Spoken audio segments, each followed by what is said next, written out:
Le troisième point que nous découvrons dans cet épître concerne la grâce de Dieu. Oui, chers amis, comment expliquer et comment serait-il possible qu'un homme tel que l'apôtre Paul, par exemple, un ancien persécuteur, ajoutons, un persécuteur fervent des disciples de Jésus, oui, zélé pour jeter les chrétiens dans les prisons. Autrement dit, il devait certainement éprouver de l'aversion pour Jésus lui-même, pour l'Église chrétienne. Comment Paul soit devenu un disciple de renom, célèbre dans le monde entier, dévoué corps et âme pour l'œuvre de Dieu et le service d'autrui, et plus zélé encore que quiconque pour dire l'Évangile, si ce n'est par la grâce de Dieu. Paul savait combien il avait tout reçu gratuitement, le salut, la sanctification, la justification, la dispensation du Saint-Esprit et aussi et surtout l'immense privilège d'être un serviteur. Chers amis, le mot grâce est tout ce que le mot suppose de digne, de valeureux, de prestigieux, de bienheureux, ne peut être découvert en dehors de la Bible. Certes, il est tout à fait possible que les langues, étant vivantes et interconnectées entre elles, et au moyen des technologies supra-sophistiquées, il peut arriver que le mot grâce est revêtu d'autres dénotations ou connotations différentes de celles de la Bible. Mais seuls les vrais chrétiens convertis sont en mesure de saisir pleinement la signification biblique de la grâce. La grâce, elle est la preuve que Dieu était incarné en Jésus-Christ. Et la grâce ne peut être dissociée de la personne du Messie.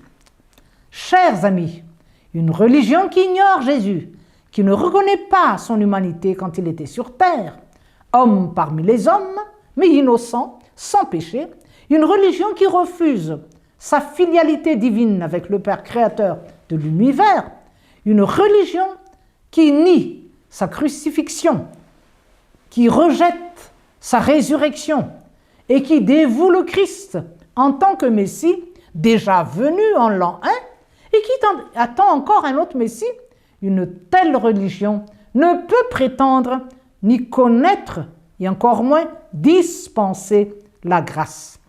Chers amis dans le Seigneur, la grâce ne désigne pas les biens matériels concrets que nos yeux peuvent voir et contempler, comme quoi l'argent, les richesses, les belles villas, les diplômes, une nombreuse progéniture, une bonne santé, la gloire et que sais-je. Même les non-chrétiens, les impies, peuvent posséder toutes ces choses que nous avons énumérées, et même certainement bien d'autres.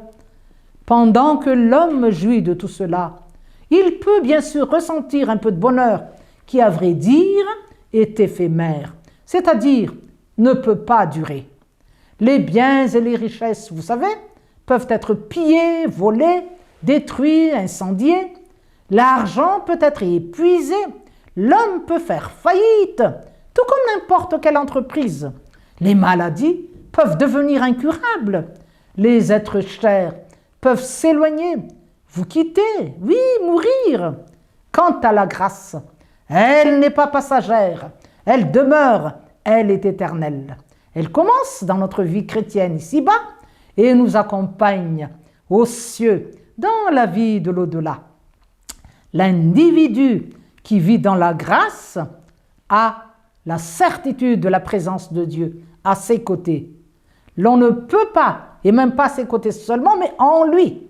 On ne peut pas dissocier la grâce de la foi chrétienne. La grâce qui signifie quoi? Qui signifie que nous recevons tout gratuitement de notre Dieu.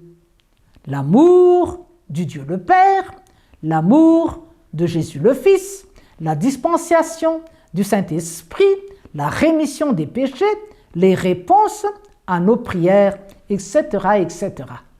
En vérité, chers amis, dans le Seigneur, la grâce désigne tout l'Évangile.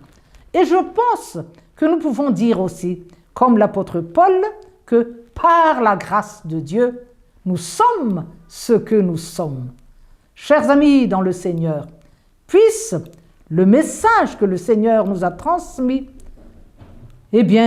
puisse ce message pénétrer profondément dans nos cœurs, demeurer dans notre esprit et rallumer en nous l'espérance que notre Seigneur reviendra, voire revient bientôt pour faire de nous, ses enfants, les héritiers de la vie céleste et éternelle, si nous savons rester fidèles jusqu'à la mort.